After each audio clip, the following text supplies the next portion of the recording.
Right, so first upload in a while. I did a really good job last year of, filming my whole prep and then not actually letting you know how I got on come the regional and obviously the pro qualifier. So if you've got me on Instagram, you probably know, but I haven't actually uploaded to YouTube since before I competed. So yeah, thought I'd at least start this new prep series with a bit of a recap of the last prep. So yeah, 5th of October I did the regional, I won that. That was my open men's physique height class. And then I went to the British finals 2 weeks later, and I came second at the British finals, which I was really pleased with. It's a pro qualifier, an international pro qualifier, so for having not competed for so many years, I was really happy about that. The condition I brought to the regional, I was really, really pleased with. I was full, lean, vascular, and probably got a little bit leaner for the British. Kind of attempted to, want to pull my weight down a little bit more, get a bit tighter. In the overall, I was like pretty much the biggest guy there. And the guy that won was kind of smaller, maybe nicer shape, but I thought I've maybe got, room to get a little bit smaller at the expense of, maybe getting a bit more condition. And I did look more conditioned for sure, but I think maybe lacked that pop that I'd had a fortnight prior. So it's just a learning curve. This is just what prep is, trying to get those extra percentages. And it was still a great physique that I brought, but I kind of preferred the regional, just having that little bit more fullness. So that's something I can carry forward going into this prep this year. So yeah, I had, November and December to grow. It's now I think it's like the 13th of January. So yeah, I'm 12 weeks out from another show now. So I'm doing the same as last year pretty much, a regional, and then 2 weeks later I'll be doing a pro qualifier. So I've got the Ben Weider pro qualifier on the 19th of April, I believe, but I'll compete on the 5th of April before that. So yeah, it's pretty much exactly like 5 months, or maybe four or 5 months between my last lot of shows and these lot of shows. It's the quickest kind of turnaround I've ever had. But if you want to be, doing well in these shows, you need to get your name out there, you need to be consistent. So I could have taken a year off, but I think it's better to just get stuck in and kind of keep going, keep that momentum going that I kind of built, last year within training. And, I managed to pack on some size in that short kind of window that I had between, preps. And rather than just spending a whole year putting on more of my body fat that I'll just have to take off, I thought I'm bigger, I'm fuller. Even today I'm 102 kilograms and I was 84 at my show. So yeah, I did 18 kilograms of weight since my stage weight. And I don't think I'll come down 18 kilograms over the next 12 weeks. I think I'll probably come down maybe 14, 15. So I'm hoping next time I compete, I'll be more like 88, 89 kilograms, which would be a huge, improvement in just a few months. So yeah, happy with how things went.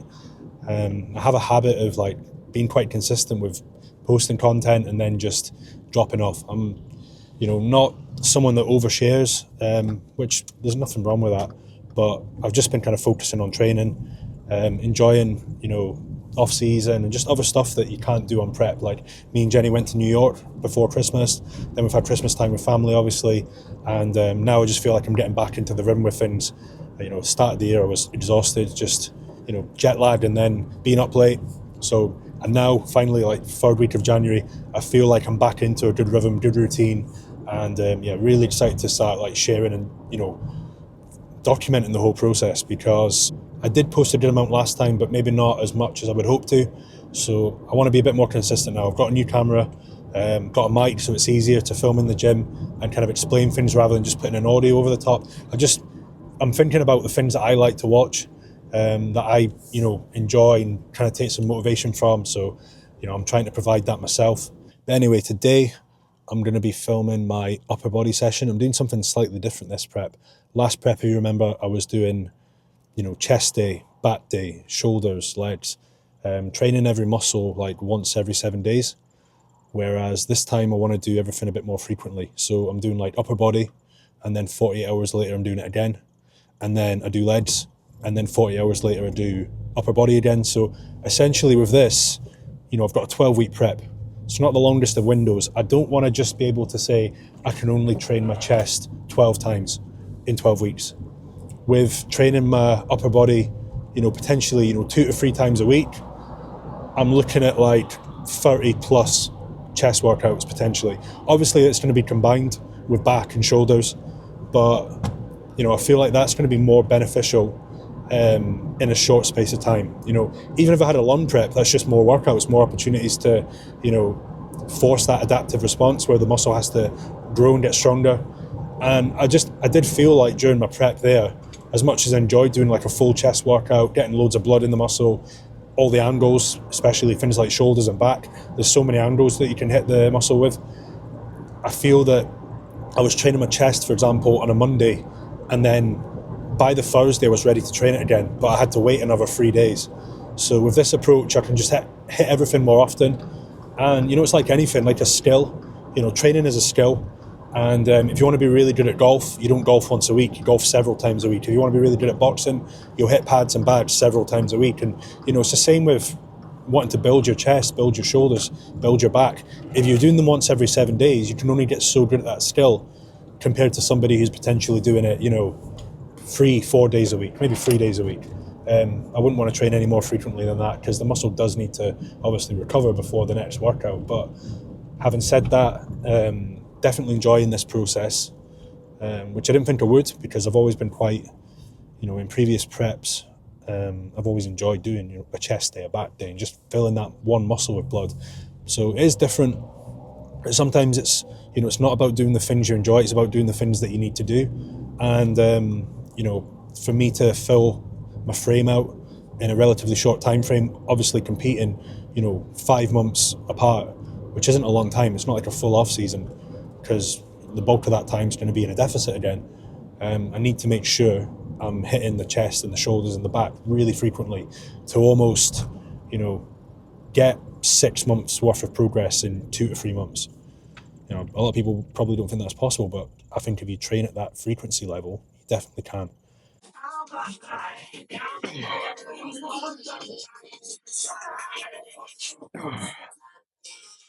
Okay, so I start most of my upper sessions with pec deck. The reason is I've got quite dominant shoulder and biceps, so by doing the chest first, when I go on to that next cross press in the session, I'm able to really feel my chest working. So that's an area that I've struggled to build, despite good technique and whatnot.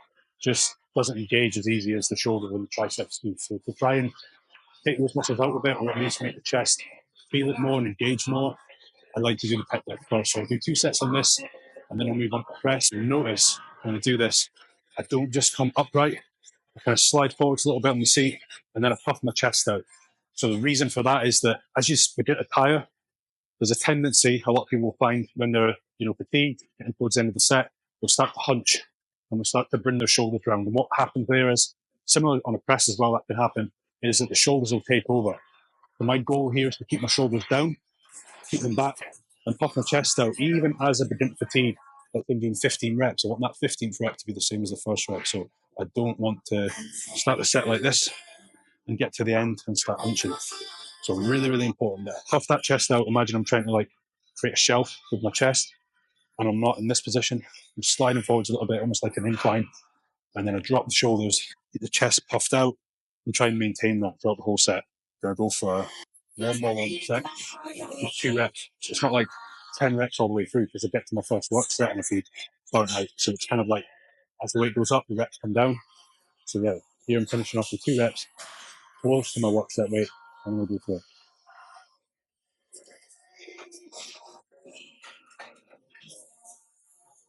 it's 2 reps here. And chest out,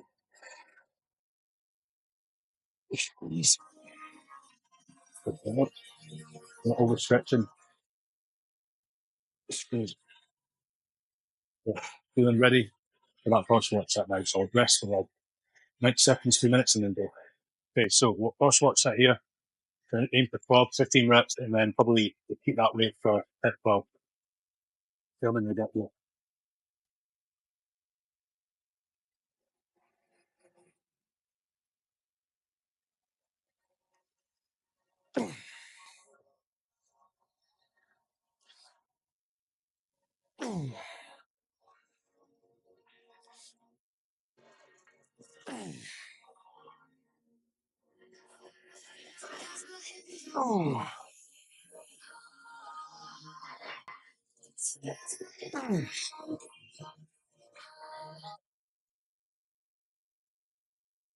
Oh,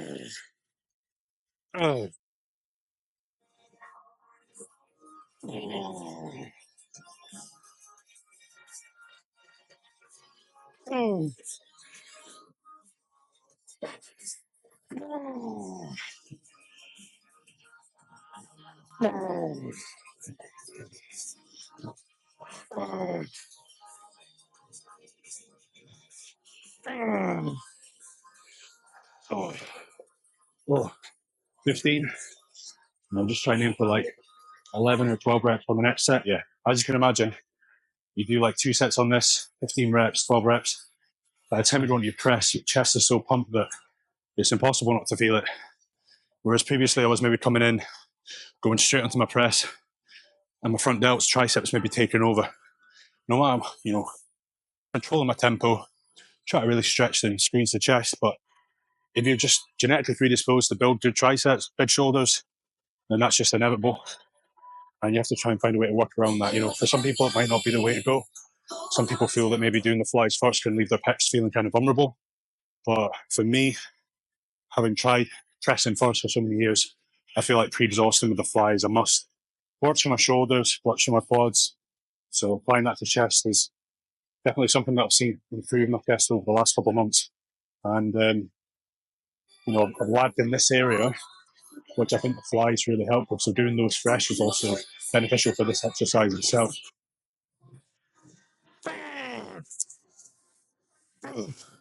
Oh.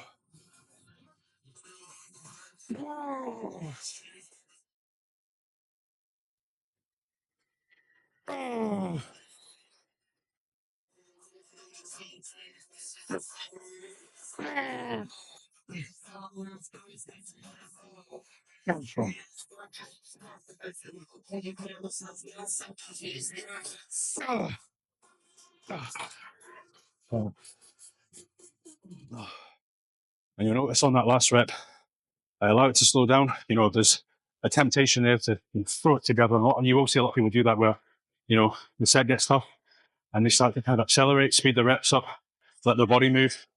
But with that, you're just getting other things involved. And, if you really want to simulate, the pecs, keep them engaged, keep the tension on them, you want to make that last rep slow down. You want to allow it to slow down. The last rep shouldn't come together as quickly as the first rep. Because you're fatigued, it should start to kind of feel like you're dragging the weight together. It should feel like slow motion.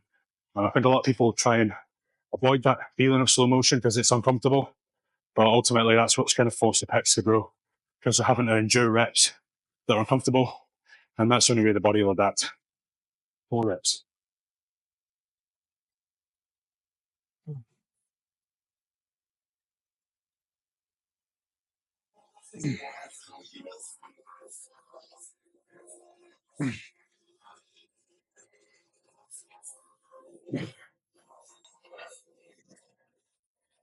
So even there, I need to set. I think the seat's a little bit too high. I need to drop it down a bit more just to get a little bit more off the pec. And then I also noticed that my left hand is a little bit too narrow, so I put that out wide. So I went straight into a work set. I'll be underneath an overwhelmingly heavy weight that I'm struggling with, and I'd be kind of like set up in the wrong position. So by doing the warm-up sets, I'm able to recognise, okay, this needs to move, and that's just as important as priming the muscle for the heavy weight. It's just establishing where you need to be. Okay, so 20 pounds up, 6 down, and I'll just go for like 2 reps. Upper back tight, solid. Really important to retract the upper back. Helps with stabilization and also encourages you to puff your chest out, which is so important when that's the area that you're trying to improve.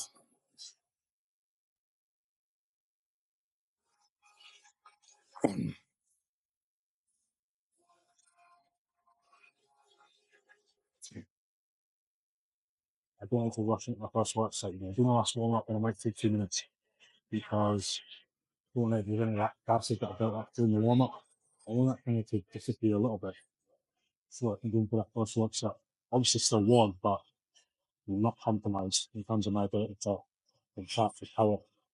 Yeah. I see a lot of people training, like they're late for an appointment or something, rushing through exercise, 30-second rests. And really, you want to go for that next set when you feel ready for it, when you can really give it 100%. and nobody can do 100% through a set. That'll be like the strongest, the most capable of like lift that, the most weight, the most reps. If you're going under the bar again or the weight, whatever it is, in less than like 90 seconds. If you're going 45 seconds, you mustn't be going failure, or you just have to go too light. So I take my time, you know, it's not a race, and expect to go for that 7 and really ready for. I want to see. I think it's the most I've done on this.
Ten reps. Definitely most I've ever done on that. And that's 109 kilos for 10 reps. Really, really pleased with that. Probably dropped to like 220. Try and get 10 or 11. I mean, that's like 9 kilos less, so should be doable.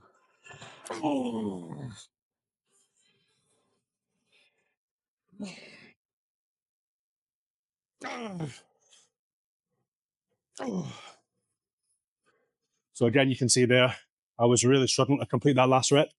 Having the machine set in such a way that it's lighter, you think you're going to get stuck, but you can just kind of glide through it. It's still challenging, but you can make it happen. You don't get stuck.